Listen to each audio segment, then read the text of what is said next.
All right. Good night. Good night, everybody. Welcome to Fatherhood Talks. So we are here another night. We have another interesting topic for you. If you're a first-time watcher, we'd like you to like, share, subscribe, so you can know when we're going live to have our Tuesday night Fatherhood Talks. If you're not so big on public conversations, you need a little bit more intimacy and privacy, and really want to talk real man talk. Not that deep. We're not talking man talk here, but maybe not everything men need to say need to be heard in the public. We want to definitely invite you to our Wednesday night conversation for Fatherhood Talks on Zoom, and you can find that in the chat, how to get there. You can look for our band app on band. I'm Ron Osborne Williams. I'm a father of one. I'm going to throw it to the rest of the guys in the panel to introduce themselves. And tonight's topic is WWLF.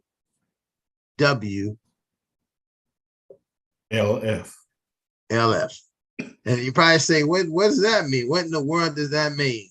WWLF. It means why women love father. Yeah, so there you go. We're gonna get right into that. Go ahead, Johnny. I guess you can be next to go. Brother Johnny Gaspard, father of two, a 23-year-old and a 20-year-old who's still in my pockets, but I love him to death because I done told him I'm gonna need that Rolls Royce when I get older, and I want to drive her with it. You expect them to buy you a Rolls Royce? Oh boy, hey boy, I hear you. Yes, with the driver. With the driver. I like the convertible. The convertible is nice. See, Rohan knows it. Rohan knows it.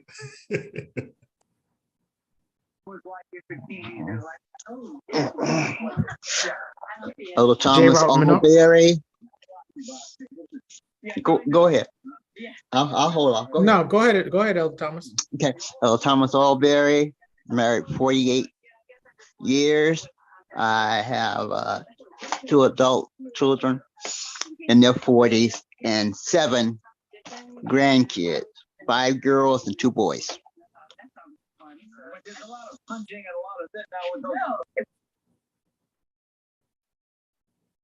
Donald Jones, divorcing father of 2, 13-year-old young lady and an 11-year-old son.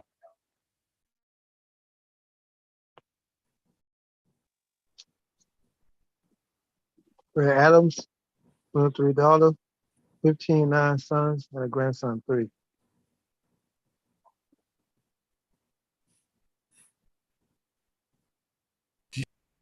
Gene, go ahead. Good evening, gentlemen. My name is Lionel Lightborn. I'm a father to a tribe of 7. Too many numbers to announce, and not to mention, you may think you can catch the Powerball tonight, or whatever they play tonight. But either way, it's always a pleasure to be here to chop it up with you guys. Hi, folks. Renard, you want to go? Renard, you want to go? No, go ahead, Rohan. Oh, hi, folks. Hi, fathers, I should say. I'm a father of 2 girls. I should say divorced dad, raising the daughters the best we can. Just love being a part of this program and to advocate for children and to help all fathers grow, and mothers too, I should say. We need both to grow. Gene Menard, father of 2. A graduating son. Who, me? Yeah, no, he graduated. He's a couch potato now. Oh, well, graduated son. A graduated son, yeah. He's a couch potato. I got to get him off that couch. Yeah. That's right. Is that everybody? G? I'm Justin Gibson. I'm a father of 4. I got an 11-year-old son. I got an 8-year-old daughter, a 2-year-old daughter and a 7-month-old little girl. There you go, Justin. Yeah, we can hear that young one in the background. That's what those are the sounds we love to hear. Sure. That's music to my ears, for real. Go ahead, Travis.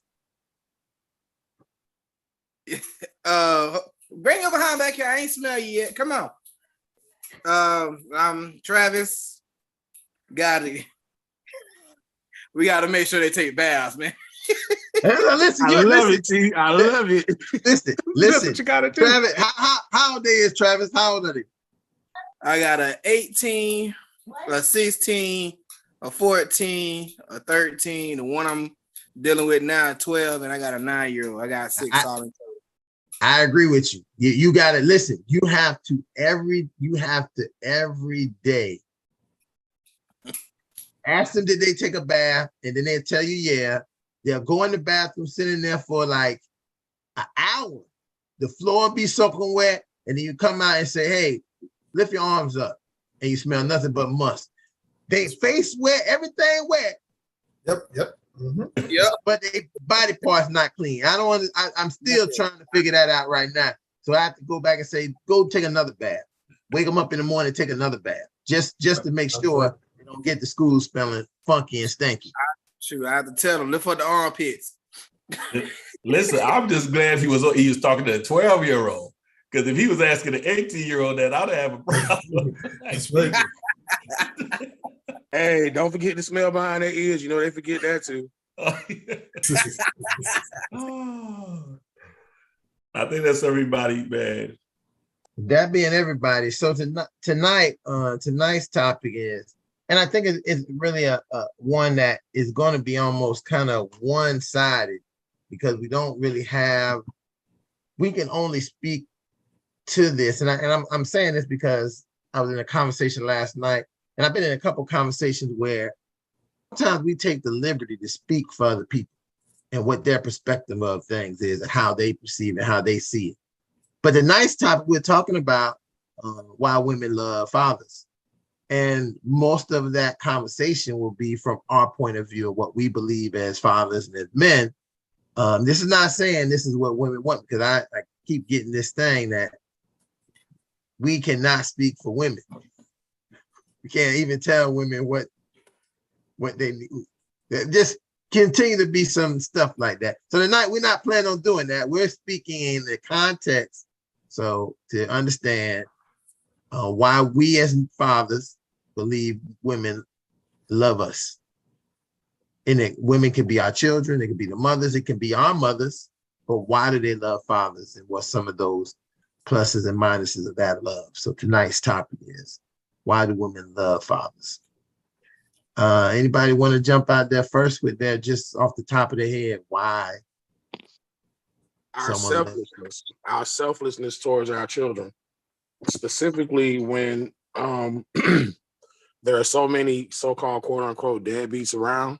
When you are a father that's doing everything you possibly can, because I would tell anybody, I'll walk 1,000 miles from mine before they miss anything. So it's the selflessness, the protection and nurturing of them that they see when we're around with our children. Okay. I love that description, Donald. That's perfect. And that's the key part, understanding the difference between a father and somebody who just was a producer. And I think when you use the phrase "why women love fathers," that's exactly as Donald explained. When you see a man involved, present, willing to do what it takes to be there for his children, that's what you consider to be a father. We've talked about it several times here about what the world or what we perceive of fatherhood is. And we've talked about being able to provide and things of that nature. But I think women in general, when you talk about loving fathers, it's more so when you are present, when you are available, when you are there for your children and willing to go beyond. Because sometimes, even if you're not able to provide financially, if you're there for the children and able to take them off of her hands and give her a break now and again and be available for them, even those situations when you're not maybe necessarily producing financially, they will be willing to overlook and still give you that level of respect that you have earned. Yeah, Go ahead, Frederick. I totally agree with all that. Taking them, I mean, you don't really just go and pick them up. You know, depends on what the relationship is with the mother, but they'll be grateful. You know, you come see the child, pick them up. You know, do things with them. You know what I mean? Take them to the movie, take them to the park, take them. You know, just take them out. You know, and then that way the mothers, you know, can also have their little break, and it'd be more like a father with all the kids. You know what I mean? Definitely. Well, first I'd like to add, when it comes to why women love fathers, I think one gentleman mentioned there's so many maybe deadbeats. You know, I tend to say that if you have a child, you should make every effort to be in the child's life. I really don't think it should be a praise, because it's your duty, it's your call to be in your child's life. So you know, whether if you're deadbeat or you're participating, it is your duty. It is to you. Go ahead, Ron. I just want to challenge you on that word, deadbeat. Yeah, me too. And I'm gonna say, reason I want to challenge you on that word, deadbeat, because that is subjective. You could be a father who's just not on good terms with the mother. You could still be a deadbeat. I mean, that doesn't change. You know, I think sometimes we normalize some language, like a deadbeat. Like I have an issue with using any kind of language to describe us other than what we are, fathers. You know, and if you're not an active father, a non-active father, because that's very clear. Because you can then say how do you define that? You know, it's not subjective, it's objective. Right. If you don't pay any money, you don't come and see your kids, you don't do it. If you is completely removed from them, you are not. Then you're an inactive father. Not you know, you're an inactive. Dad, what does deadbeat mean? You know, I mean, I don't know we use it, but I would question, what does that really mean, and how do you define what a deadbeat is? Because it's subjective to. Because I know dads who deadbeats to one of their children's mother, and father of the year to the other. Yep. So how does a person be both of those things? He can't be a deadbeat dad. He's an inactive father with me and my children, and he's a very active father with them. And then also that goes into what you're saying. Remember, not everybody asked to be these fathers. They asked for the kuta, but they didn't ask for the cream. What they asked for, Ron? What they asked for? Kuta. They asked for the kuta. But they didn't. And many times they didn't ask for the cream, but that cream only came because they didn't cover the kuta, and that then turns back into, you know, we got to educate ourselves. If we don't want something to happen, we have to do prevention. You know, we can't just say, well, it's. Ron, I'm sorry. Go ahead. But to speak completely, or to the best that I can, to this issue of why women love fathers, I think we have to go back to the innocence of it. When that's the first man that may have made her feel beautiful. And so when you see women get an opportunity to witness that innocence of whether they would have had a father or not, because it can go both ways, whether they had a father that actually did that for them and made them feel beautiful before the world made them feel ugly, or they may have not have had a father who they wish would have made them feel beautiful before they were convinced or told other messages that they were ugly by the world. I think father is the first conveyor of self-esteem and beauty when it comes to a woman, and strengthening that woman's perception of the opposite sex, if that makes any sense. And so with that father conveys that he's the first to call his daughter beautiful. He's the first to treat his daughter beautiful. He's the first to give her worth from the opposite gender.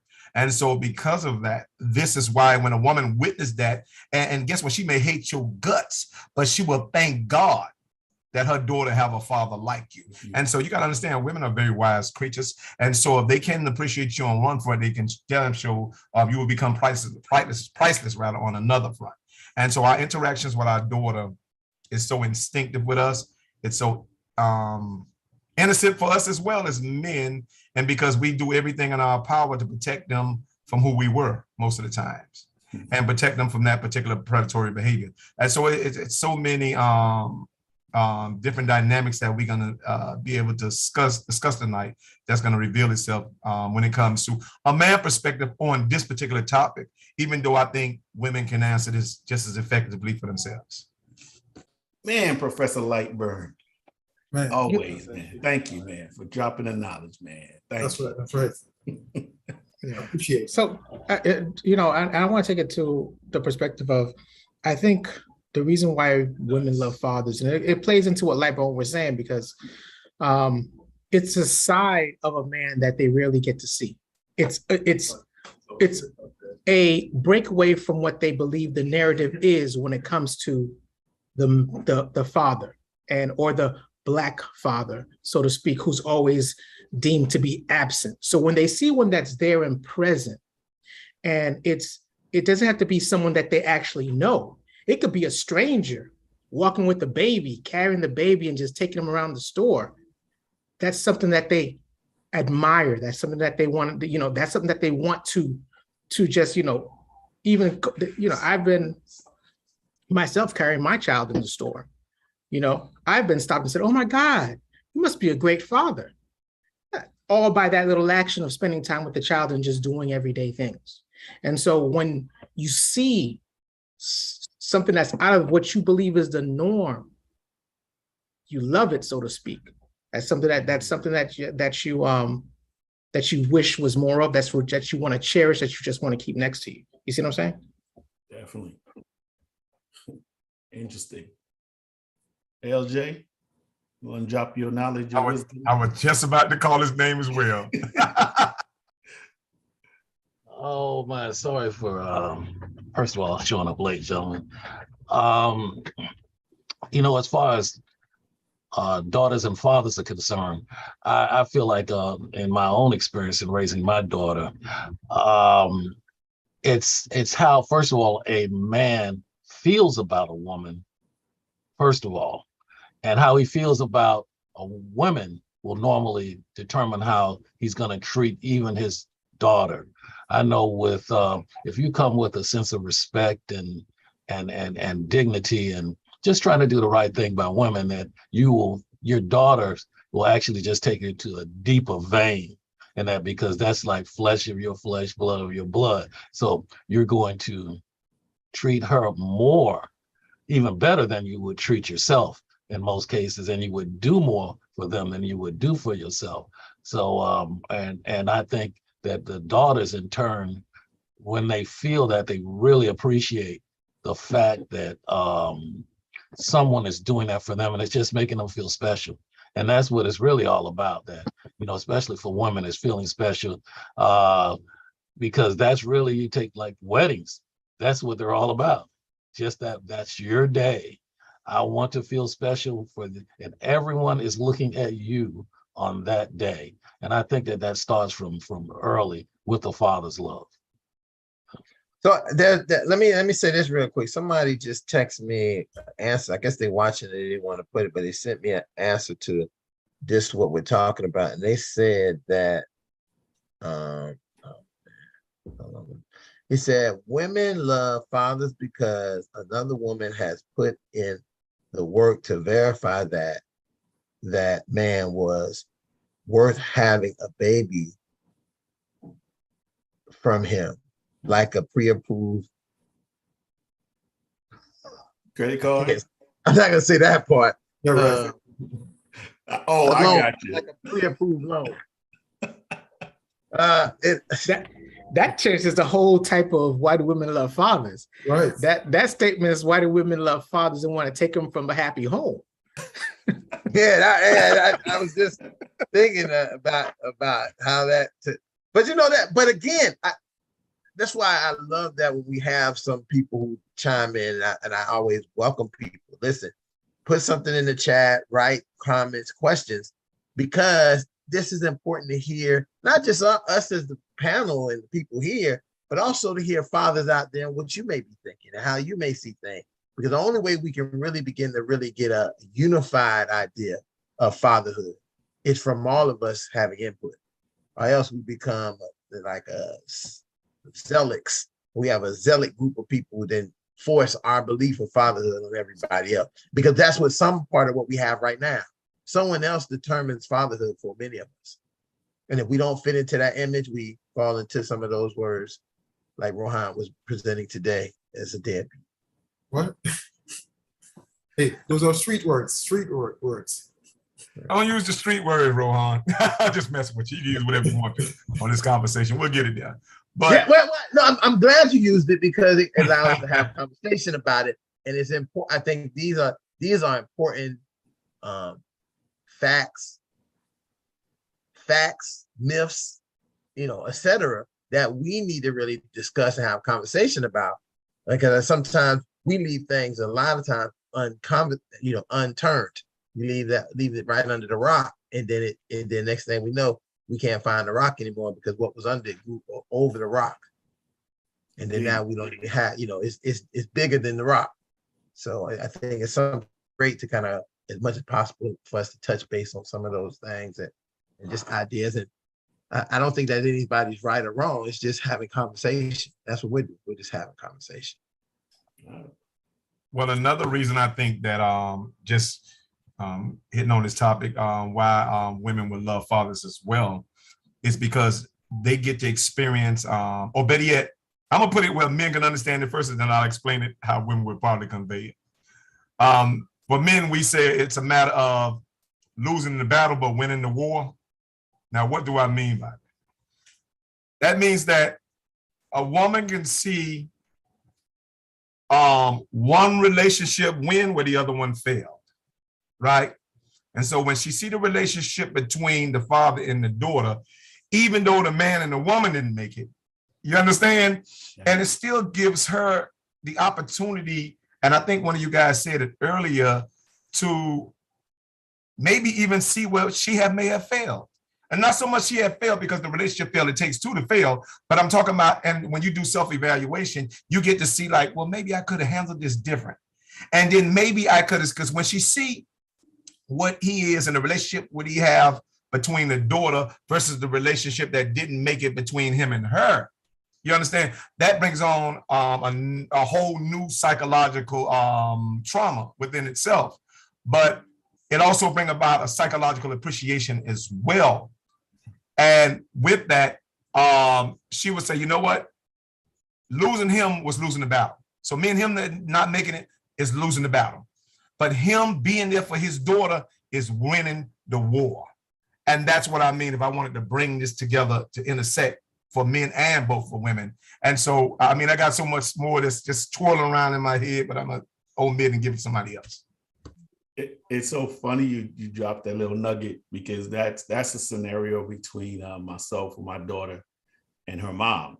It's sort of like, there's always a time when my daughter would do something or say something, and she'll say, I see a lot of Johnny Gaspard in you. That's a Johnny Gaspard trait right there, or something like that. And it's weird because she's appreciative of that. And although I don't converse with her mom in any manner to get that understanding, when my daughter is telling me the scenario, I get it. And I said, okay, well, at least mom understands I'm doing something positive, because the comment she made reflected on something positive. So, and that for me is why I constantly have, from the time my daughter was very young, always spoke to her in positive, like you said, like more. I remember telling my son to always open the door for her. And if a man who don't open the door is a buster, right? So one time he didn't go open the door. He's like, Dad, Zion being a buster. I like, what you mean? And I'm still walking, coming to the car. He ain't open the door. I like, Zion, and her expectation already. So now when I remember when she was in college, she said, Dad, I went out with dudes, but I ain't about to introduce them to you because I already knew who you were. So if they can't make it past me knowing who you are, I'm not even gonna waste my time to introduce them to you. So it was one of those scenarios when I finally met the young man that she's dating now. I was like, all right. And she often say, he got a lot of your traits, Dad. That's the only reason why I knew he would make it past your strong skeptical thing. And it was one of those things that I still continue to this day in conversation with her to remind and encourage and lift her up so that even if, God forbid, that didn't work out, because we understand how life is, especially when we're young, that she'll still understand her worth and her value, as Lightburn was saying, because as Ron has mentioned many a times, even when they get older is when they need us more, much like we need them as well.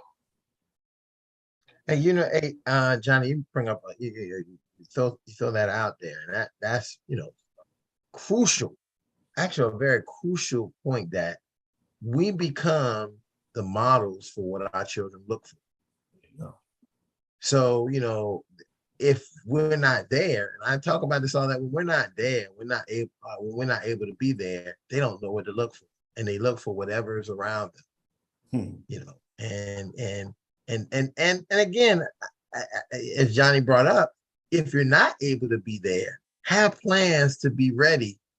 Be like that third string quarterback. Ready.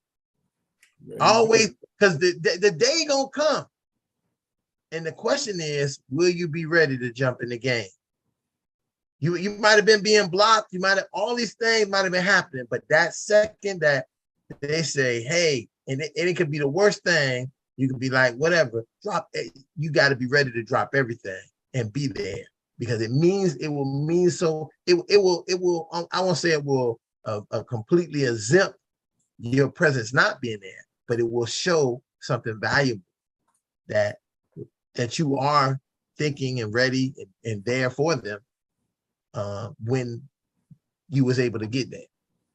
Because sometimes we take it for granted that we say everybody can have access to the kids, and some people don't. But you have to be ready when you have and last night I was watching South Central, the movie Deuce, and that movie is so powerful for fatherhood. We don't even think about it. That movie was in 1992. I don't know where you was at. Ron, you went way back. I had to go back in my memory to South Central. Oh, I remember that one. Yeah, I know that Bobby one too. Johnson. That's one of my Bobby Johnson. Yeah. OG Bobby Johnson. I remember that. And you start thinking about, he wasn't really able to be there for his son, but when his son needed him the most, he was there and ready to take the role as a father. And again, he didn't know that until he went to prison and to another brother. And this is why this is so powerful. I think that many people think they do everything on their own. Even Jesus had disciples. And we know that when he was with the disciples, they talked about all kinds of stuff. So everybody kept everybody like that iron sharpen iron idea that we always talk about. If you don't have somebody to challenge you or to push you and say it, you're probably not going to do it. Because a lot of times we think that we good. We're doing the most that we can. We're doing everything we can. It's not until we're being challenged by other like-minded men that we kind of move in another way. So just really powerful what you said there, Johnny, that for a lot of us to remember that our daughters will look for men that look like us and be like us, and our sons will act how we act. So if you're a whoremonger, your son will probably be a whoremonger. He might get stabbed in the neck. Okay, and then you'll say, oh, why this happened to my son? Because he learned how to be a whoremonger from you. I know, I get a stream, but these real things, I'm only telling you stuff that I know from these things come in my mind because it's so much trapped in there from. Yeah, you kind of threw me on that one. Listen, I'm like, what? I'm feeling my neck like extreme, ain't it? But listen, it happens. It happens a lot, man. You can't. Hey, listen. No, I get you. Can't play with these. Can't play with these women. He's hitting that shock value. I see that. But talking about that movie, it's coincidentally you talked about that movie because I wouldn't have saw something until right now at this particular moment when you said OG Bobby Johnson in South Central, how he is a father who was a gangbanger, went to jail for a murder, came out to reclaim his son. His son is a teenager. And now his son is actually involved in a life that he used to be involved in. So his job is to try to save his son from the life that got him almost a life sentence or something like that. And the coincidental part about that is this: for him to have, for all the resources that he lacked, right? This is and I love this because this not only worked for the children, it actually works on the flip side for the mother of the children as well. His respect became his resource. And so he was able to use his respect to ask you, I mean, literally the respect he had on the street and the respect that he carried himself with, even though he was a gangbanger, it was the respect that became the resource that allowed him to rescue his son. Now, how do you flip that when it comes to the women, with our women and women in our lives? Well, it's the same thing, because men judge you by the men you dealt with. And so if a woman, let's say the relationship didn't work, and the father of your child is not involved, then I can't take you seriously. Because sometimes the father of your child can actually be the resume for your life. I hear that. And so and men unconsciously, because we're very predatory by nature. And so this is why you see guys scalping around trying to see if there's a father involved, because I would want to deal with a woman who don't have a father involved versus a woman who does have a father involved, because it goes back to that that lion concept, what you said earlier a few shows back, Ron, about lions know that two lions can't be involved at the same time. One got to kill the other one. Yeah. And so when we find out there's no lion involved in a bunch of lions, then we get to become the lion for that particular circle. And that's just our predatory nature. But when you find out that there's a lion involved, and most men are lions, especially men who are involved in the lives of their children, and especially women children or girl children, then you become that intricate lion that becomes that point of reference to whether that man is going to take or think he can take advantage of her or not. He is more likely to leave her alone rather than try to actually go that step to try to take advantage of her. Yeah. And so I think women instinctively know this, even if they couldn't convey it intellectually, that, you know what, I'm glad you're here because I still have a male perspective for my daughter and myself, or a point of reference. Gotcha. Hey, Lionel, that was an excellent analogy, man, because a lion and a lioness, a lion leads a pride.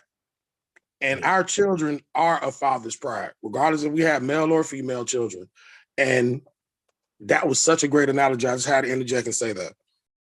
I hear that. I'm an advocate for nature and nurture.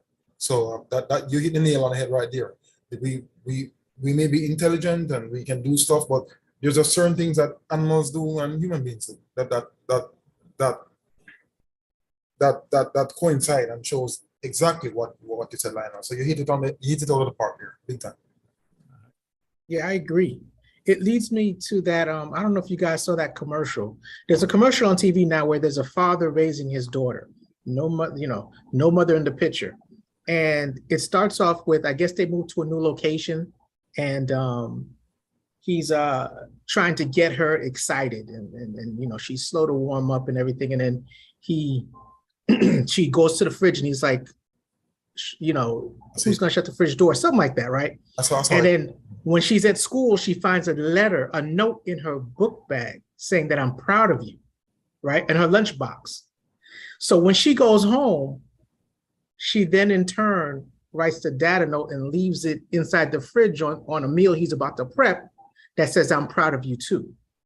And for me, the subtleties is like, people look at it and say, oh, great promotion for whatever they're promoting. I can't even remember what they're promoting. I just remember the interaction. And that's what stuck with me, because it's the fact that it's a father figure still in the daughter's life who's a teenager, raising that child, but teaching the child affection, emotion, love, not just being there to be a provider, but also be an emotional support for the child. And leading by example, because one thing that writing that letter to her, she wrote the note to him. And so that in turn gives them a tradition that now they're probably going to start doing from now on. And so I think that, speaking to what we're talking about today, that's one of the things that as a father you should be doing, is building those traditions and habits and instinctive nature into the kids when you're building up that pride and raising the kids. And I think that's one of the reasons why when women see men and they see that involvement, and that's why they love fathers, especially, and I know someone alluded to it earlier, especially when they lacked it in their life growing up, they may see someone else doing it and say, man, you know what, I really wish I had that. And that's what draws them to that person, is the fact of that nurturing piece that they're looking for to fulfill you're never going to fill the hole in someone's life, but they're looking for something to fill in that little gap. And that's why they tend to gravitate, in my opinion, of course, they tend to gravitate towards that father figure type person. And the negative about that in sports is that some men take advantage of that. You know, like AAU and Pee Wee football, and these are coaches that are very much involved in raising these little boys. And these are men that are involved in their kids. I see your face, Ron. I'm throwing it out there, right? And you have some of those coaches that, because they are involved and they're around these kids, and a lot of these women are single mothers, they tend to gravitate towards these men who they see as fathers of their sons, taking care of their sons, coaching their sons, mentoring their sons. And they many of them form a natural bond, and he becomes attractive. And unfortunately, and this is where I go, Ron, some of those coaches do take advantage of that because they understand the role that they're playing in the child's life of that family. There are some that don't, many that don't, but there are some men that do, which give a negative light to it. But that's the part that when we are being the man that we're supposed to be, not only to our children, but to other young men and women, whether we're coaching, whether we're teaching, whatever it may be in the classroom or on the field, those are things that generally our ability to show love and show some side of tenderness and kindness towards the children always lends to that attractiveness from women. So Ron, go ahead with you are going to hit me on the head. Well, unless this woman is like your daughter. Gotcha. And has already have because a lot of times it's I sometimes see a lot of women impressed by a very little amount of effort, a little bit. Whereas when you have this idea of a father who has been in a certain place, and that when you have a daughter who you set the model for, it makes them, and you'll find that, listen, I'll make a prediction that your daughter, when she decides to get married, she will be married to the right man and probably live happy ever after. That's my blessing. Man, that's my blessing. From your lips to God's ears, Ron. I'm claiming. But it has so much to do with the transgenerational model that she already has from you. Gotcha. And also the great part of this is she also understands the other side. What happens when divorce occurs?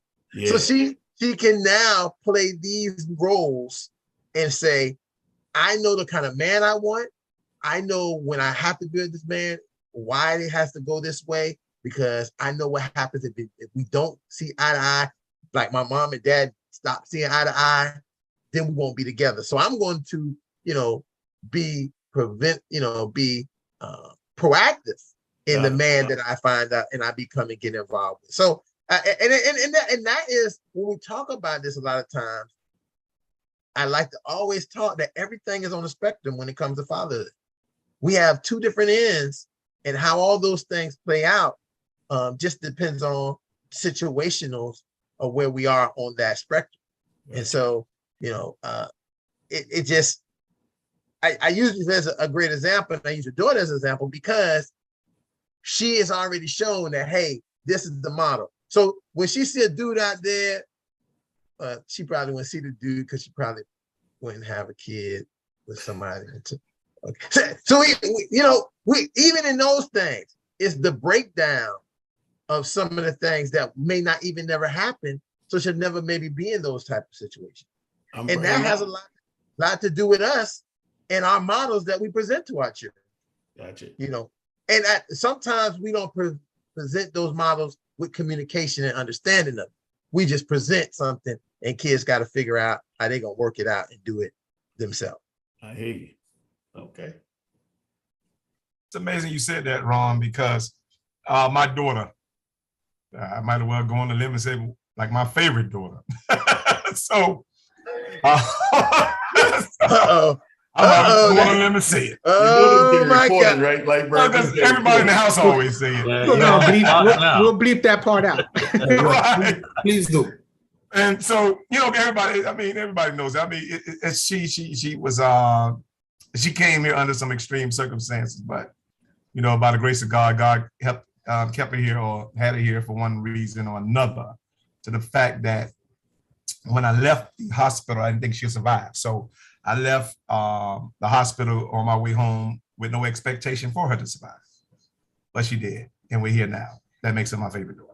Either way, and maybe she's my favorite daughter because she have the favor of God on her life. Either way, see how I clean that up? But either way. Hey, but Lana, that's a very true statement that you're making. Right. Because when people don't know you and they don't like you and they have a low expectation for you, and then your expectation comes, they're your favorite person. Right. That's it. You didn't expect them that I don't like him. I don't know. And then when they get to know you, oh, that's my favorite person. And so you gave a great example of you didn't even expect her to be here. And so because of the grace of God for her to be here, she became your favorite. Correct. And so being that as it's made, she had a boyfriend, complete, you know, they met out of state. He was from North Carolina, so he has that Carolina upbringing, that Southern hospitality. So much to the point that he looked like he was trying to compete against me for the affection of my own daughter. Either way, and I don't mind that. I don't mind anybody who's willing to go the extra step to die for my child than I am. That's the type of husband I want for my daughter. But at the same time, I had to realize being her father and loving her in the process, that I still had a responsibility and an accountability, not just to my culture, but to humanity to love him too, because he's somebody's child. And so because of that, I remember, I'm like, what would I say to this young man? You know, you always rehearse, what would you say to the young man that's taking an interest in your daughter? And at every age, you know, I remember when my daughter, she entered school, I had already thought this process. I'm like, what kind of advice would I give her when she entered school? Because I know the harshness of you know, children in school. They just have to grow. And sometimes that growth can be instinctive, but ignorant as well. And to protect her feelings, I had to give us just one piece of information. And that information was this. I told her, I said, you know what? I would rather you date 100 men than sleep with one. And she shared that with a women's group or some type of like women mentor thing. And when she shared that, she still remembered it because I told her that, man, at that particular time, it had to be like 15 years prior to her going to that particular girl's, women's, whatever. And when she told them that, they was like, wow, I never thought about it like that. I said, because for the most part, your rights are deprived. And so I had to realize as a father, I had to set her free as a girl first and a woman second. And so at the same time, still watch out for the interest of who I am and who I was as a man or a boy or a male or whatever. And so when I met the young man, he finally came, I finally picked him up. He came down, this is his first time to Miami and all that stuff. So I told him, I said, listen, there's a whole bunch of stuff to do. And I wanted him to see everything because when I did send her up there for like a week or two, you know, she wanted to get with her boyfriend. She's in her 20s. So they treated her well. and he made sure she got back to me in the, what they call it, in the shape that I sent her. And you said to her. And so she had a nice time and stuff like that. So when he came down, I said, you know what, I'm gonna return the favor, make sure somebody else's son or somebody else's child is gonna be equally valued when he get down here to Miami-Dade County, as wild as we can be. Yeah. And so when he did come, and I finally got them together in the car, and I was taking them somewhere, dropping them off to downtown or something like that. And I said, what would I say to them? And then it came like a revelation. You know what I told them? And I told them, because the information and the advice was not for her, it was for both of them. And even if they don't make it and they can still use it somewhere else. Yes. And that information was this. I said, let me tell you, sometimes I would rather you, or the be in love and about love and stuff like that. When you really love a person, you put more smiles on their face than tears in their eyes. And when I said that, you can see both of them like their face light up. Because as fathers, we got to be very intentional about not only just building your child, but building the other child, you understand, that your child is attached to. Because at the end of the day, they're going to still share a community and eventually this world. And you don't want to have a whole child that's living next to a broken neighbor. Like that. Very good. You know, I don't know if y'all have ever experienced it, and what Johnny was saying earlier about the coaching and coaches and how women appreciate people coaching their sons. If you've ever had the opportunity to be around a mother who has a child with a disability, that is probably the highest level of love and respect for a man. If that man can appreciate and love her child with that disability, there's almost nothing that she will not do for that man. You know, I had the opportunity because, believe it or not, I used to actually teach kids. I know it's hard to believe. No, it's not hard to believe. But for 19 years, I taught students with autism. Gotcha. And for that 19 years, all of the kids that I had, they were all nonverbal and very low. So I dealt with a lot of mothers, 19 years of mothers. And it's funny how once you love on their kid, they never forget. And I still get to this day, and I've been out of the system 4 years now. I still on Christmas, I still get presents. I still get cards, and I haven't forgotten you, and we haven't even talked. So that is probably the highest form of love that's for someone that haven't ever been in a relationship with, that I've ever seen and experienced in my life. So I don't know if y'all have. No, what you're speaking to is what Maya Angelou said. I think it's one of her most powerful sayings. She said, people may not remember what you said, but they always remember how you made them feel. Yeah. And that's what you did with your gift. But again, that is a gift. I think all of us got gifts. I see those guys out there. To be honest with you, I am not a little league coach. I can tell you that. I don't even have the makeup for it. But when I see guys engaging in little league coaching, and I see the transformation, because I've seen dudes that I know is not that. I'm like, just no way in the world this guy's that disciplined. And the only discipline I get to see and witness in that whole guy's life was when he was on that football field with them kids. Right. And I'm saying to myself, wow, and then it dawned on me. I'm like, this is the power of really human connection and human touch. Because here it is, you take a man who may not even be responsible not only his own life, but the life of his own children. But he's the epitome, you understand, of a surrogate father on that football field.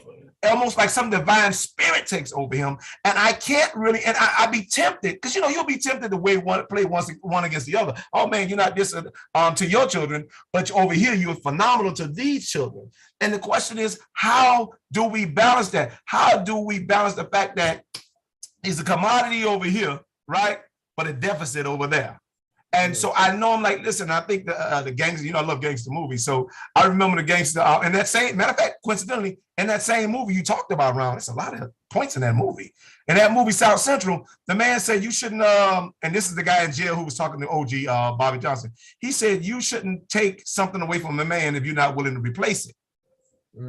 And so when you have this thing that's making this man good and shape him, that may shape him and build him enough to go back, you understand, and win with his family, then why take it away from him? And I see a lot of times, some of our most best and brightest always saying it's either this or that and complaining this against that, as opposed to saying or connecting this and that, and see how this can improve that. And so I think we have a lot of work, particularly as men, to do when it comes to our counterpart. Hey, Lionel, you bring up a very valid point, and I use this and I see it, and I think that this is important. Seeing men in their best position and best place, especially fathers.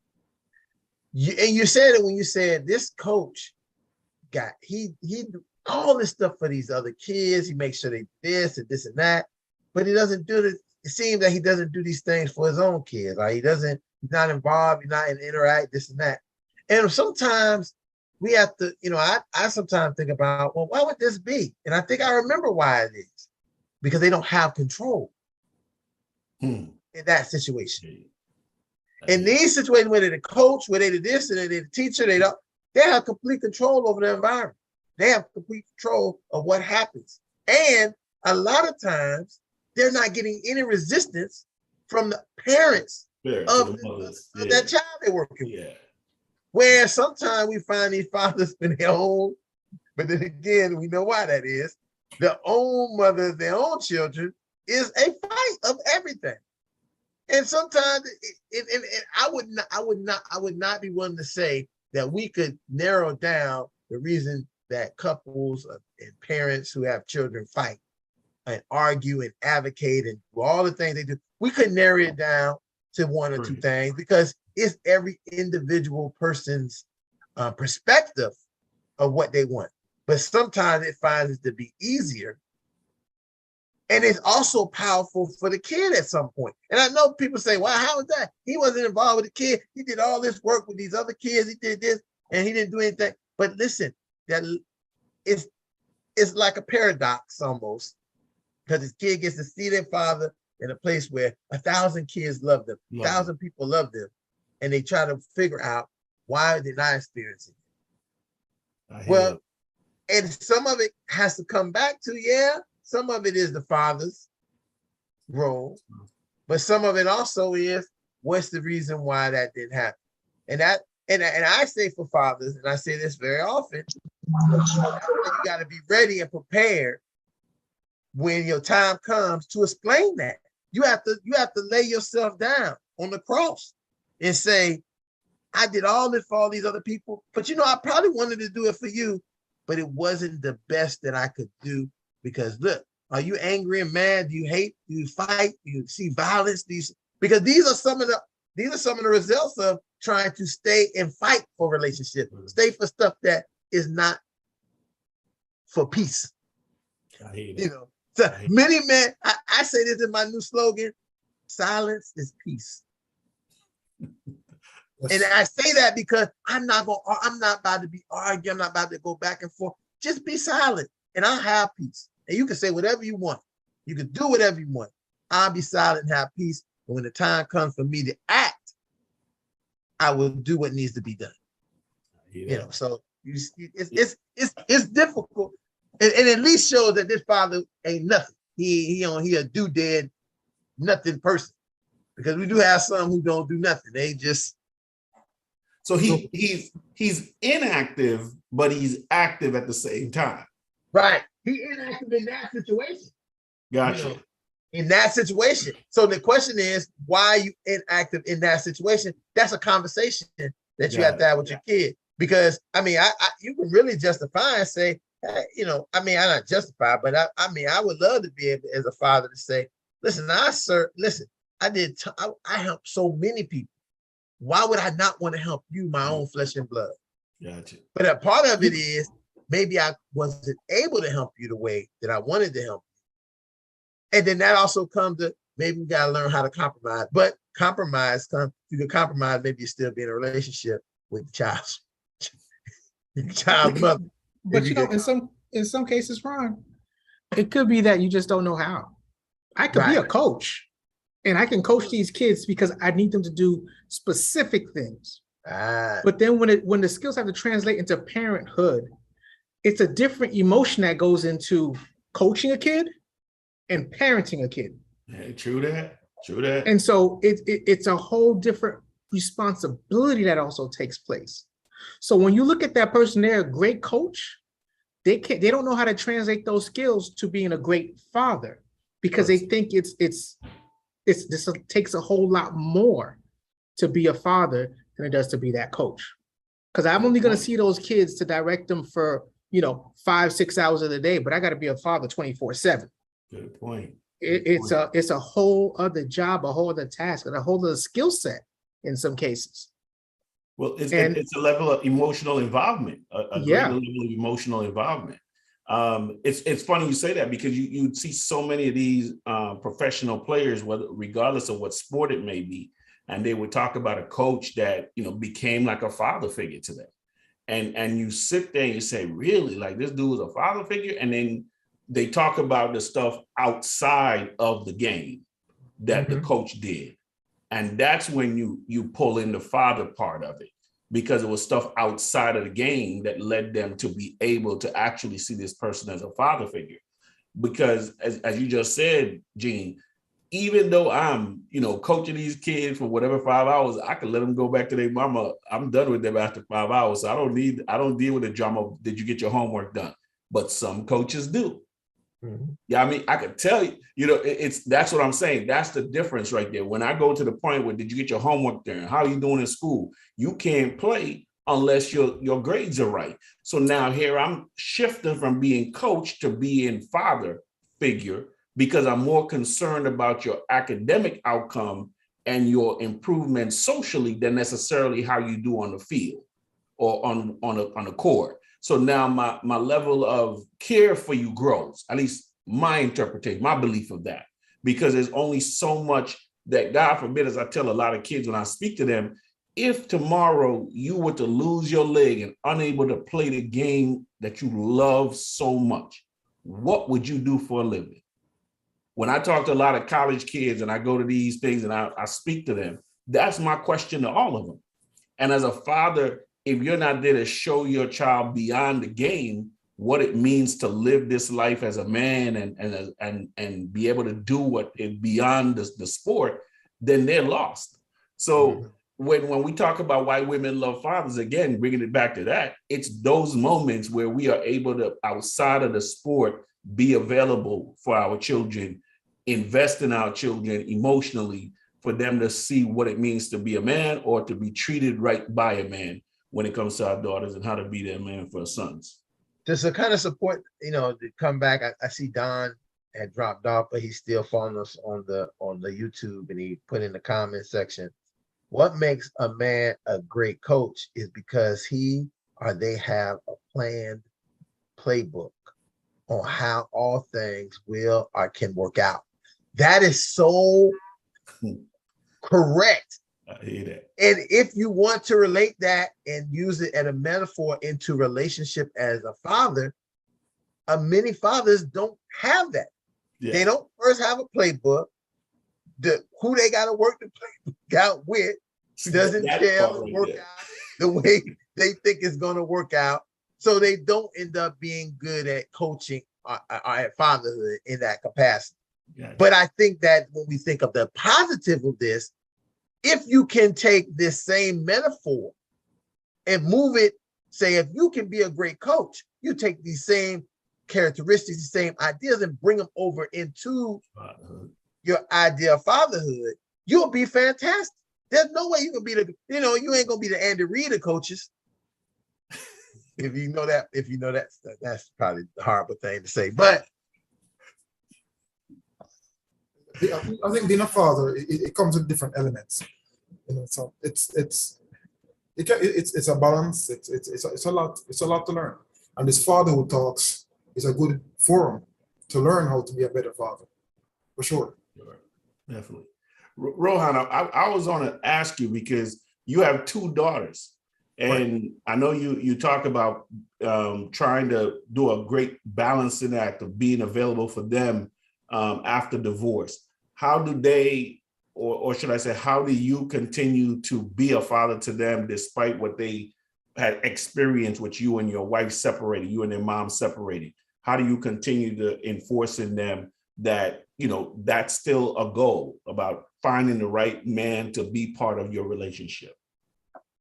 You mean find the right, you said find the right man. Can you Find the right partner, or just as they're growing up, as far as young women, what expectations to have? Like, how do you continue to, because again, when, and this was something I had to deal with when my wife and I divorced, my ex-wife and I divorced, was reminding my daughter about her value despite the negative that came with the divorce. Because people may want to blame X and blame Y. You know, somebody got to get blamed for what happened. So when people are blaming mom, I have to remind her that's still your mom, regardless of what anybody else says. Right. So I asked this, you raising 2 girls. You ain't even got a boy to balance it off with. You deal with 2 girls. How is that for you in reference to raising them and continuing them to see how women should love fathers? Well, let me just say, during the divorce, I say how you start is how you finish. I stated I wanted a healthy divorce, and that's how I started. So when there was smoke and fire, I didn't participate. I was very clear to the judge and very clear of my intentions. Obviously, I had the training with the fatherhood group, so that was advantageous. Now, when it comes to having the communication and the values, the most I say is this. For as me as a father, I teach you my values. It's simple. Teamwork, respect, communication, trust, and right people, right results, wrong people, wrong results. And the most you can do, you got to keep in mind that the mom has her values and her nurturing that she's going to also teach them. And we just have to, as I think Lightburn said it best, you divorce the personality, but you don't divorce the purpose. And we just have to just, no matter, because think about it, it's a race with hurdles. And as you run that race or the journey of life, sometimes you're going to trip on the hurdle, but you got to get back up. You got to keep moving to finish the race, because life is a journey. Now, in terms of one of the things that I see that I would say to most fathers here, both on the program and on the internet, you got to put time into your child. Because I noticed one of my daughters spent a lot of time with me as an infant. She was very close to me. We spent a lot of time together. However, in the second one, I was busy working most of the time. I would come in late at nights. So she grew up in the first 5 years seeing her mom. In other words, her mom was when she opened her eyes, she sees her mom. Yeah. So I think even now, as she was 15 this month on Sunday, she tends to gravitate towards her mom more than me. Gotcha. And even when one daughter hugs me up and plays with me, she sits over by herself and look. So it's really a balancing act. And as they become teenagers now, I see that they don't call me that often. Well, they call me when they need something. Well, but it's really just give them your values. That's all I can say. And let me say this clearly. Even though I still have time issues because they may want to stay by their mom more than me, and I don't try to keep them in that court scenario. Well, you gotta come Wednesday night. They're growing up. But what I do though, they know by around 8:30 or so, we go on. We do a video. We do a show and we talk about. We have an open chat where we just talk about feelings and what's going on. Okay. And that's the best you can do. And it's tough because when you, like me, I'm trying to get at least some forms of income. And to get some forms of income and balance children is run. Okay, This Ron. man want to keep the Jamaican stereotype alive. Hey, Rohan, thank you very much for sharing. Okay. That man said he got 3 jobs, 4 jobs. He say 3. He want 10. 10 streams of income. Listen, Roy, I thank you so much for sharing. Like you said, at the end of the day, it's about giving them the time, man. and making yourself available. Like you said, even if it's just that video time with them on a nightly basis. That's and right. that they know that's when you're going to be available so they can share and talk. That makes a difference. And as we continue to do so as men and as fathers, again, the topic of tonight, why women love fathers, is because they see us investing in our children. And Yes. that is the type of thing that as you continue to do so, the woman that's looking for the right man will find you. And that's why I say to a lot of people, sometimes it ain't even when you ain't, especially after divorce, you ain't even looking. You might just be trying to, be the playboy you plan to play, but you're not really a playboy, but you trying to do that. And the one that God got for you will just roll up on you. And all of a sudden you in love. You're like, what the hell? Where this come from? I wasn't, you doing that Deborah Cox, where you, what that song? How did you get here? Yeah, there you go. You want to know how she got here. You're like, I was not trying to do this. So, no, but man, just continue to be a good dad, be available for that man. And the girl's going to come around. Next thing you know, they're going to want to spend more time with you. Especially if you as you said earlier, spending all your money on them, because with that 7 forms of income you got coming in. And you guys are talking. I want to, what you guys are talking about. I just want to go on the other end of the spectrum. For a lot of these dads, it might sound like what you guys are saying is almost completely impossible. And then part of that is because in the process of being married and have your children and then getting a divorce, you were there for the core of a lot of their childhood, and they have a really good relationship with you in the aspect of you guys was like a family. For the fathers who are out there who are, almost non-custodial fathers, with almost little to no rights, you have to, again, I'm going to keep on using this sports metaphor. You got to be ready, because the kids right now might not care about you. They might be mesmerized with all these other things, but as time goes on, they're going to want, and they're going to look and desire daddy. They're going to, who is my daddy? I want to do stuff with my dad. I want to be around my dad. And you have to be ready. The mom is going, at that point, is going to have to, you and her might not get along, but she loves her child enough to let her child have what the child say they need. I hear that. If the child needs, at this point, when they young, the mom thinks, she gatekeeps the whole situation. If she's gatekeeping, she'll gatekeep it because she feel like she got to give the child all the love that, you don't love her, you don't love the child. So they got to, bring their love to have whatever things. But eventually it's going to become a point where the child is saying, I want more than what you give me, mom. I need some more.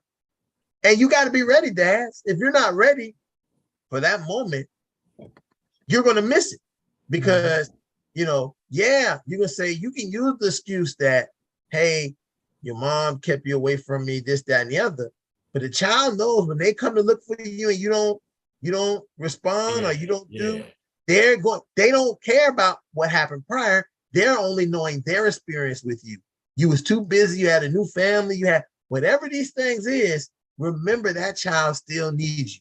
And you need to say, hey, I'm not gonna say do the thing that there's a viral video going around where the guy bought his kid some shoes and his present wife, I don't know how many people seen that video, and the present wife said, you getting up out of here, because she was saying, you pay child support, she getting the child support, this and that. So these are the listen, we have some very tight rope things as men and fathers we have to manage. You can't just say, forget it.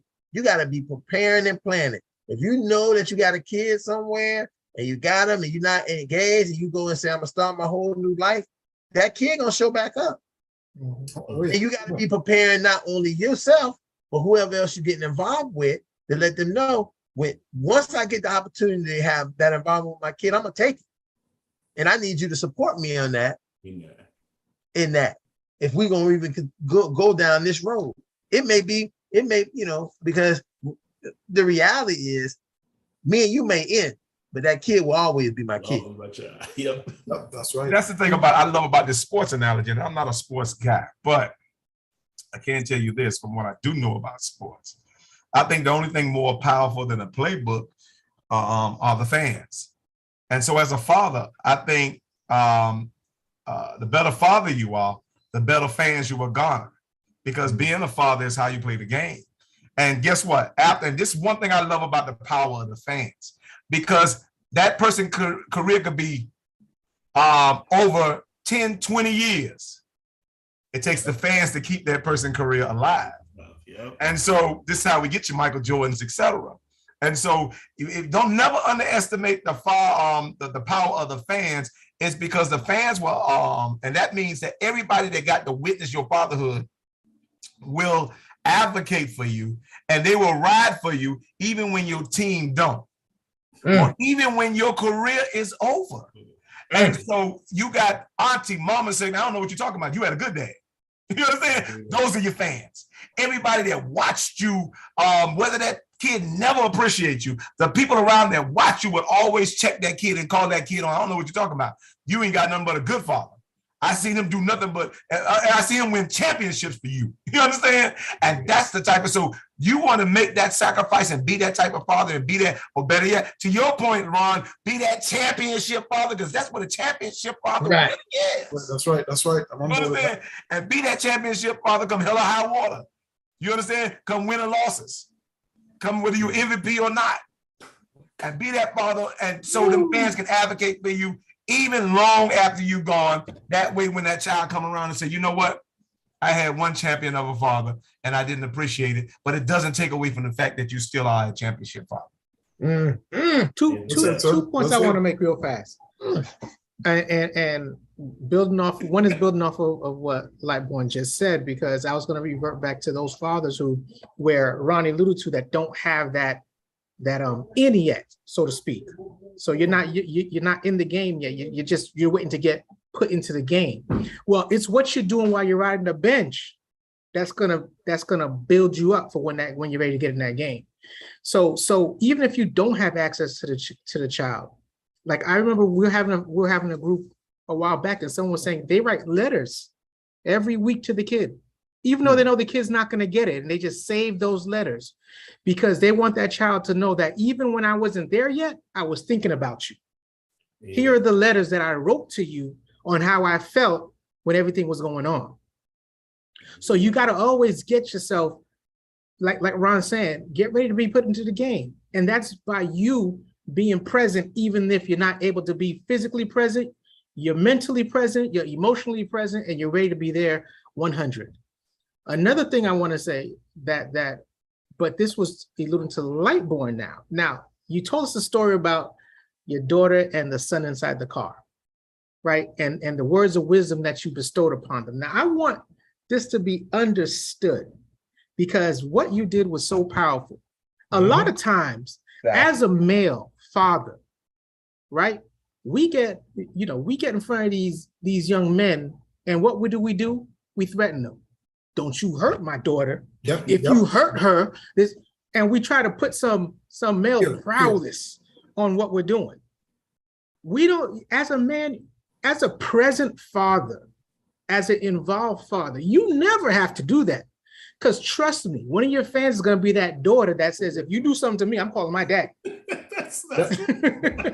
So you never have to worry about that. All you have to do is be the ones showing the words of wisdom. Saying, look, this is how it should roll. This is how it should be. This is how you two should treat each other. Not so much how you need to treat my daughter, but this is how you need to treat each other in order for this to be a fruitful relationship. And that's all that needs to be said, because everything else is going to be, well, I'm going to tell my daddy, and don't let my daddy come around, because that is the type of involved parent you want to be. And even on the reverse side, if it's the son saying, man, I'm going to tell my dad, I'm going to see what he thinks about this. And if you're a present father and they see how you roll, the wife will be like, you know what, we can handle this. Because it's not so much, it's not so much the fear of you giving some type of anger or anything like that. It's the wisdom that you're going to bestow upon the situation, that the son should be able to come to you to get that wisdom and come back to deal with the whatever type of relationship. Now, if it's foolishness on the other end, the other person's going to be like, don't worry about it, we can handle it. But if it's not foolishness, you go and get that knowledge and that wisdom that's ever so needed from that male figure in your life. And it could be, like I said, the male figure. So sometimes we have fathers who just aren't able to be there, but there's also there's always a male presence around that you're taking some guidance and wisdom from.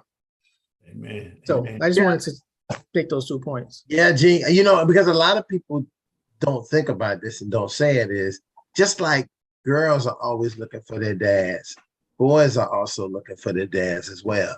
And you hear more young men who get married to young ladies whose fathers are in their life, building this father-son relationship with their stepfathers.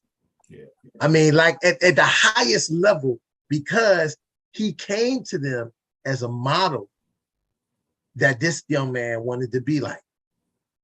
And then is that wisdom that, like, when you're telling them in the car, that you're not talking this to your daughter, you're not just talking to him, you're talking to them as people in a relationship. So now you're becoming a wise man who's not biased. Because I know my daughter can be difficult, because I can be difficult. But I'm telling you this from my experience and what you can learn from my experience as a man and as a father and as a lover and as a partner. If you're going to get involved with this, as you two young people going to do, I'm not telling you what to do. I'm trying to show you a way that I went and how you can follow the path and alter it to best benefit you. But here's the path through my wisdom. So definitely, Good word, man, we get good word. a little bit too deep on him, man. Hey, Ron, you're not too deep, man. Listen, the Fatherhood Talks is here. The Fatherhood Talks advocate for every child in Broward County, in the United States, all over the world. The reality at the end of the day, more men need support.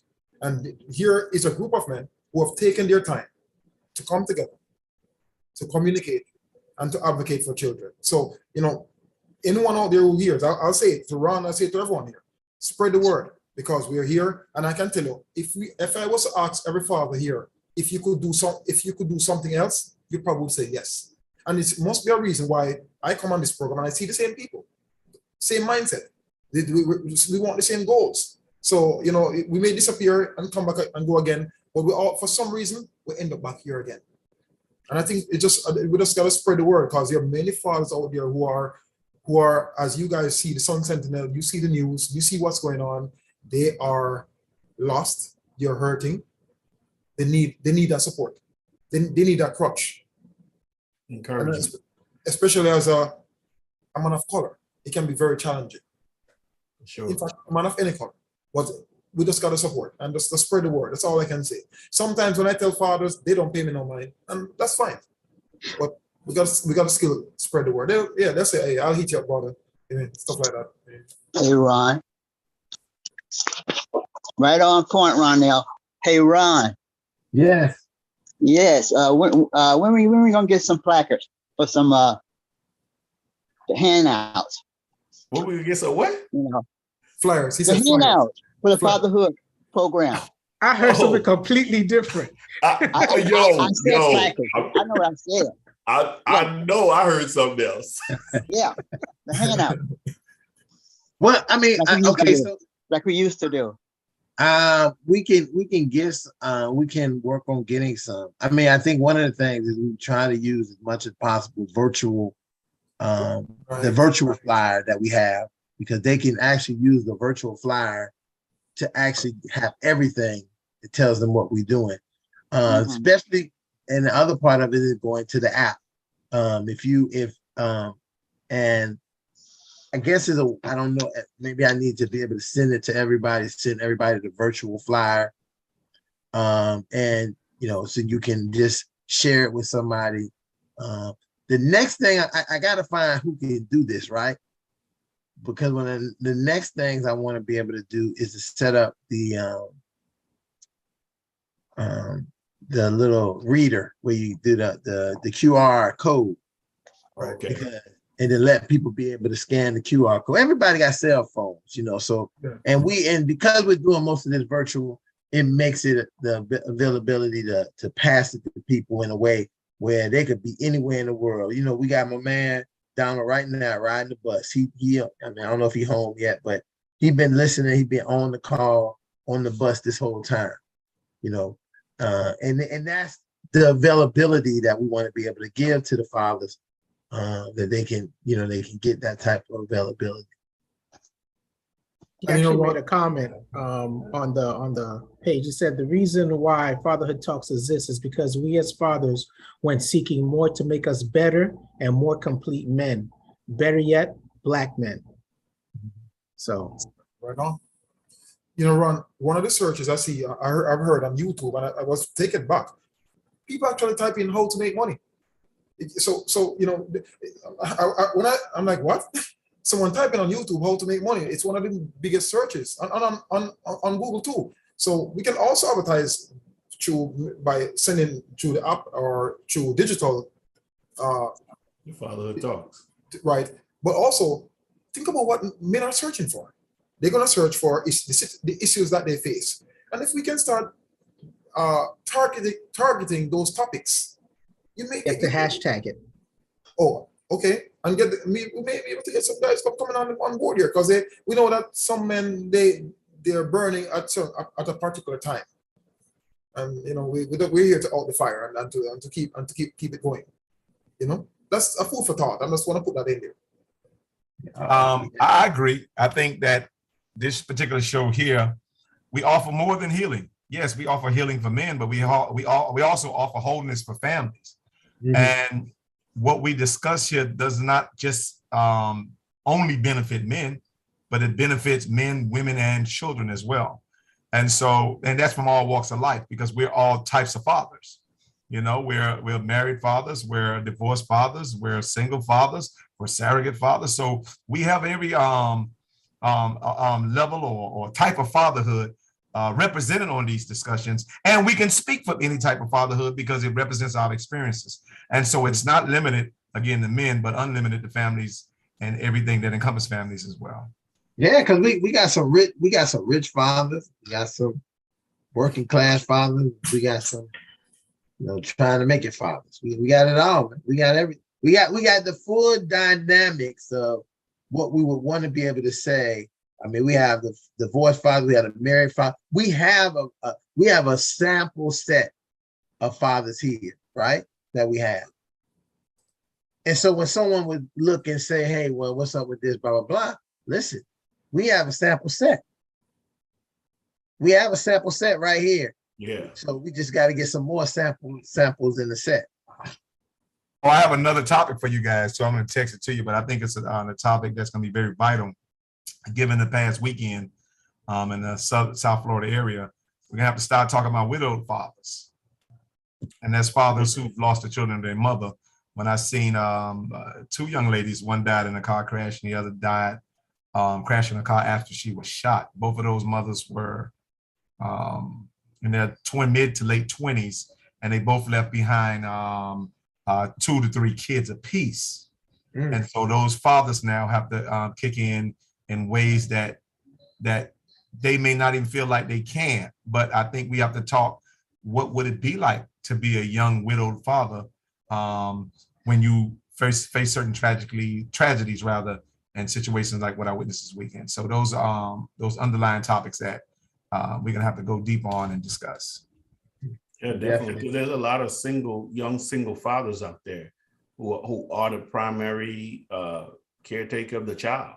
So, we gotta definitely be able to continue to address those men who are dealing with that on a daily basis without any additional help per se. So how do we continue to support them and encourage them? So yeah, definitely something to talk about.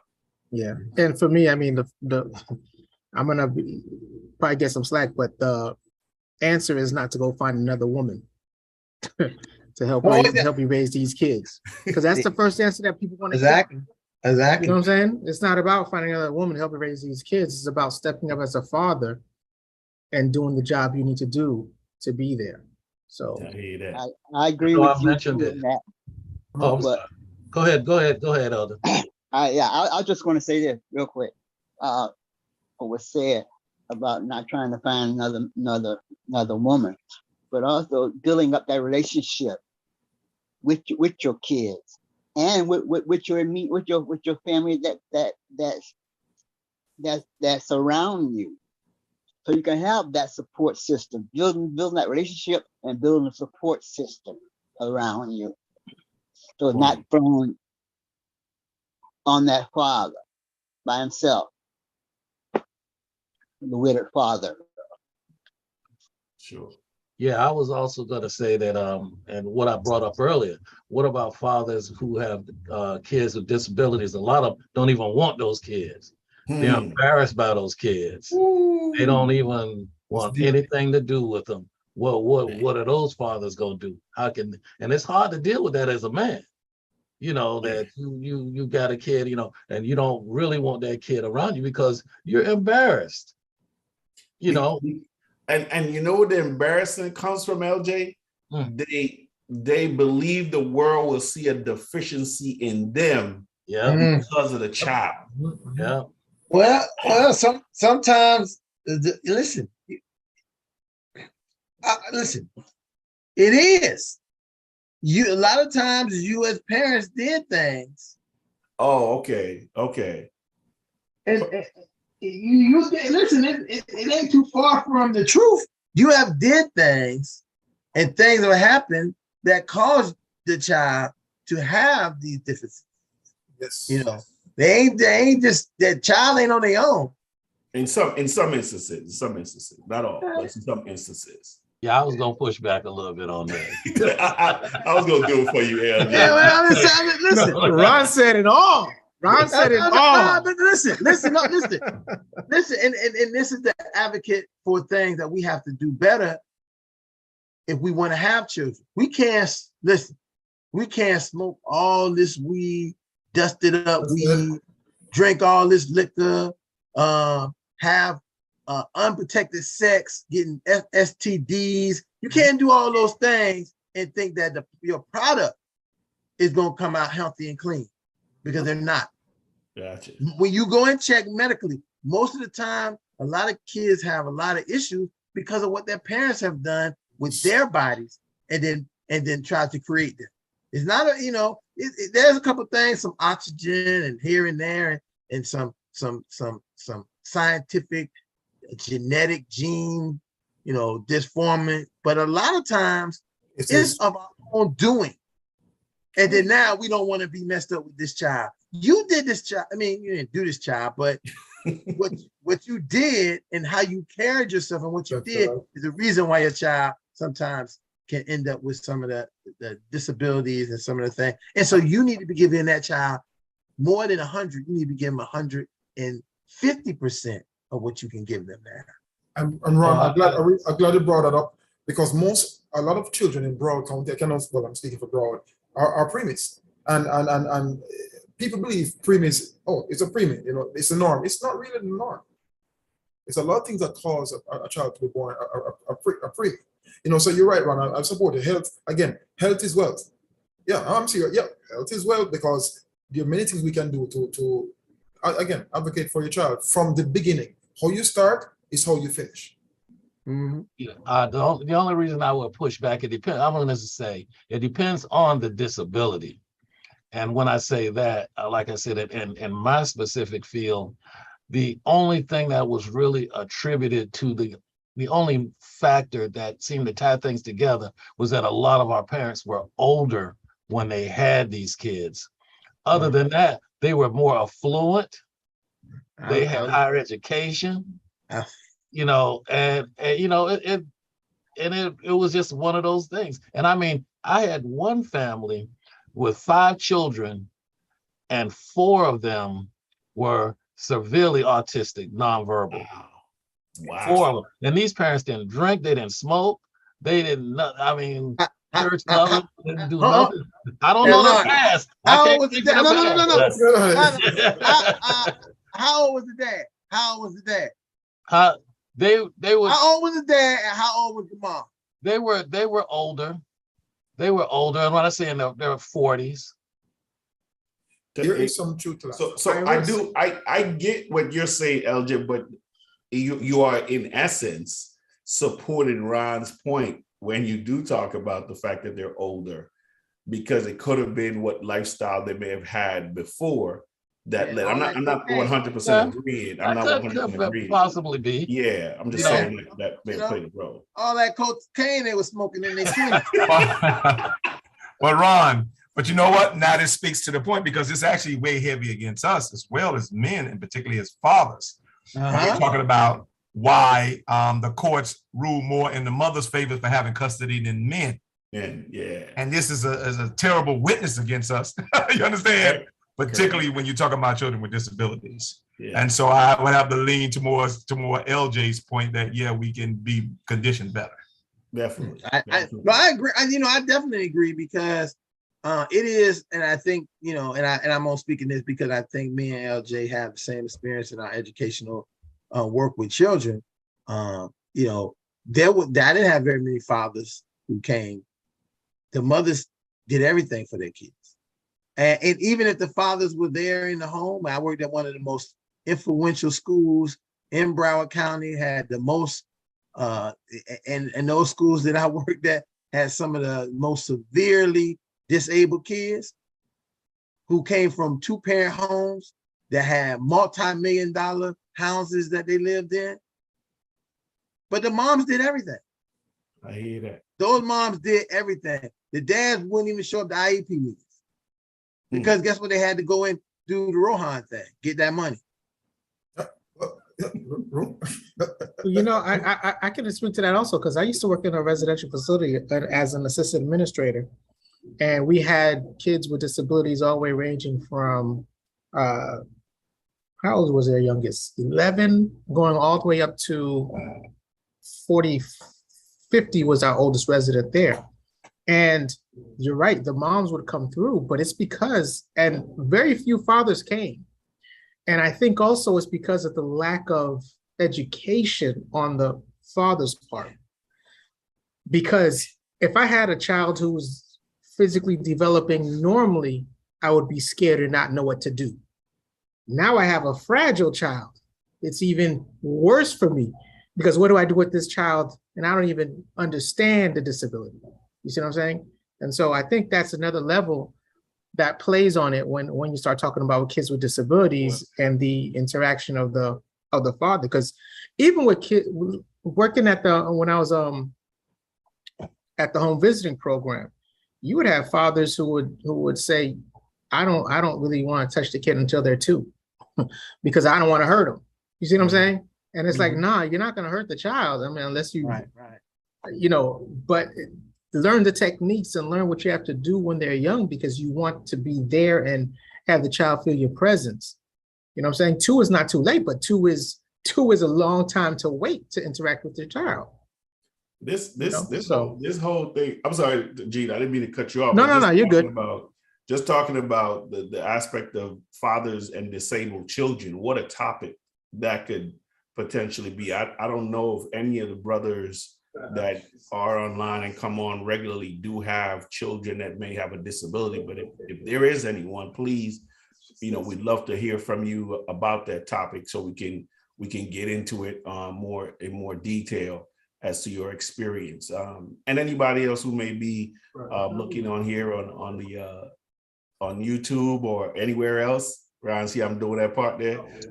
Please, if you're a father to a child that may have a disability, please be willing to share, reach out to us, because we'd like to hear your point of view on this stuff, and possibly be a topic later on that we could talk about.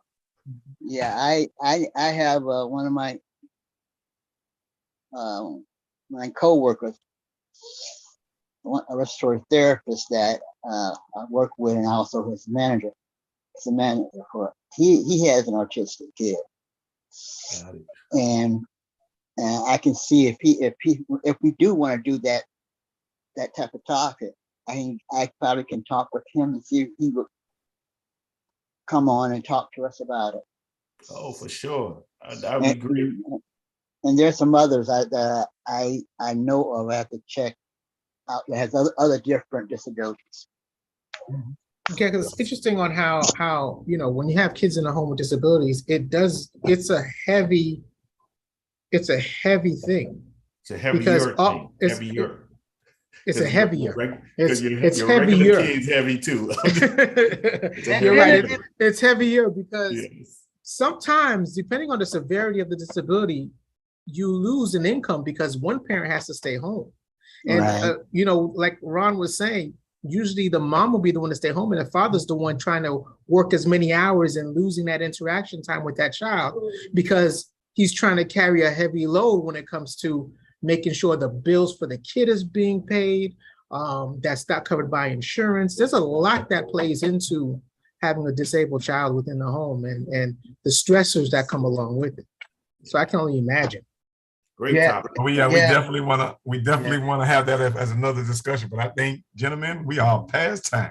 Yeah, we are past time. I'm glad you said because listen, that somebody just came and knocked on my door and told me I got to get out of here. But I believe that topic is a great one. We can really bring and talk about that because I can really talk about my own personal experience with my own godson who has a chromosomal disorder, and I've been, the kind of work the kind of things that his mom goes through and his dad, Bob, whole nother long story. But listen, those are great topics. And I'll say to you, people who are watching, if there's topics that you want us to talk about, drop them down on our page. Say, hey, this is something I think is interesting. I want to kind of talk about, and we'll then look into it and put it into our repertoire. Other than that, we want to thank everybody for joining us tonight. I hope that you really found this meaningful. It was meaningful to us, and I'm sure it could be meaningful to you. We'll see you. If you would like to join us tomorrow, we'll be here on the Zoom at 6:30 until 8:30. Doing the same thing, having the same conversation, and so you can come on and you don't have to worry about the world seeing you. It's just us in the group. You can look for that down in the chat. It'll show you how to log on to the Zoom. And I want to thank the dads for sharing tonight, man. It was a great conversation. And with that being said, Dad, repeat after me. I am a man of honor. I am a man of honor. I am a man of courage. I am a man of courage. I am a man of respect. I am a man of respect. I said, I am. I say, you are. I say, we are. We are Championship fathers. Championship fathers. Get out, Lord, Ron. Never give up. Yes, sir. To give us power to be the fathers that we are. And also, when you see us flexing our arms, we're holding our families up, not flexing. Yes, sir. All right, y'all have a blessed evening and some great dinner. Take care, gentlemen. I'll take care. Have a good night. Take it easy. Bye.